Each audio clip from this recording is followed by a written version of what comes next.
तर नमस्कार मित्रांनो, कसे आहेत सर्व? मजेत ना आणि मजेतच राहायला पाहिजे. तर तुम्हाला नवीन वर्षाच्या व गुढीपाडव्याच्या हार्दिक हार्दिक शुभेच्छा. तर आज आम्ही आमच्या घरची गुढी उभा केलेली आहे आणि त्याच्यासाठी आता दोघांनी मेहनत केलेली आहे. मेहनत म्हणजे आता काय परंपरा आहे ती परंपराने ती गुढी उभा करणं गरजेचं आहे. जसे आपल्यात परंपरा आलेली आहे पहिल्यापासून, त्या परंपरेने आपण गुढी उभा केलेली आहे. तर त्याच्यासाठी आरतीनं काय काय केलं, मी काय केलं, हे तुम्हाला सगळं ह्या व्हिडिओमध्ये सांगणार आहे. चला तर मग जास्त न वेळ घेता तर आपल्या डायरेक्ट गुढी.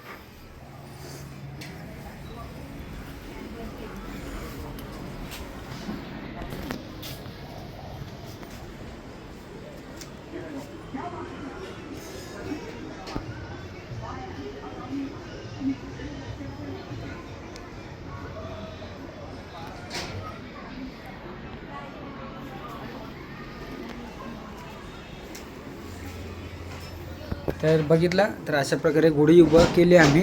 तर आरती आणि आरतीने पण मस्तपैकी सुंदर साडी घातलेली आहे. गरम होते ना साडी. हां, गरम होते. गरम होते. तर मग आरती, सकाळपासून उठल्यापासून तू काय काय केलं? सकाळी उठले 5:30ला. अरे बापरे, हे तर मला थोडासा डाऊट आला लागला इथं काहीतरी. उठलेच होते. हां, उठून देवपूजा केली, सगळं आवरलं, हे घर बघ. झाडलं, घर पुसलं, बाहेरचं झाडलं. बघू शकता. तर ही हिच्याकडे काम होतं देवपूजा करायचं. देवपूजा केली परत. काय हे रोजच सकाळ सकाळी माहिती आहे किती गडबड असते. हां, तर तरी पण 8 वाजले. मग मी तिनं आरतीचं काम केलं, देवपूजा वगैरे केली आणि मग मी माझं काम केलं. मग माझं काम होतं, गुढीला जो बांबू लागणार आहे तो बांबू मस्तपैकी धुवून घासून घेतला, पाण्याने स्वच्छ धुतला. आणि मग माझं काय, हिनं सगळी तयारी करून झाल्याच्यानंतर माझं काम आहे गुढी उभा करायचं आणि त्याला पूजा करून नारळ फोडायचं. तर अशा प्रकारे माझं काम होतं. ते माझं काम मी पार पडलेलं आहे. तर आता जेवाच्या पुरणपोळी हां ते काय लगेच होते. लगेच होते. मग आता टाइम नाही लागत. डाळ टाकायची शिजायला, एकीकडे भात टाकायचा, ओके. आमटी करायची, पोळ्या करायची, झाली. दोघंच आहेत खायला. हां, तर नवीन वर्षात गोड गोड पोळ्या खाल्ले की जेवायचं. तर आता आरतीला सांगितल्यात पोळ्या बनवायला. तर मग आता कसं नवीन वर्षात आपल्या इकडं गोड बनवतात, मग त्या प्रकारे आता आरती पोळ्या बनवणार आहे. तर आता अजून सध्या तर काय सुरुवात आहे सगळं आता जस्ट बसले.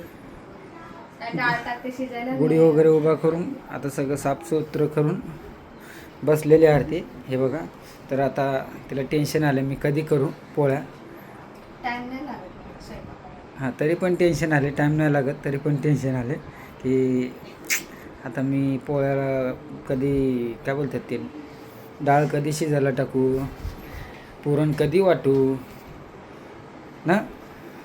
तर काय नाही, तर आरती म्हणते काय लगेच होतं म्हणलं, काय टेन्शन नाही. तशी जिद्दी आहे ती. 2 गॅस आहेत. एकीकडं हे करायचं, कुकर लावायचं, एकीकडे भात टाकायचं. ओके. ते होस्तोपर्यंत पीठ मळायचं. झालं, 3 काम एकत्र झाले. हो. डाळ शिजते, भात झालं.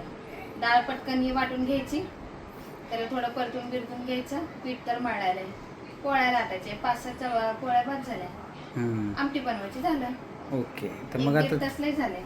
तर मग तुझ्याकडून ह्यांना काय गुढीपाडव्याच्या शुभेच्छा वगैरे. खूप खूप शुभेच्छा. नवीन वर्षाच्या हार्दिक शुभेच्छा आणि सहकुटुंबाला, आणि असंच आनंदी जाऊ. नाही, मेन म्हणजे गुढीपाडव्याचे राहिले. गुढीपाडव्याच्या हार्दिक हार्दिक शुभेच्छा.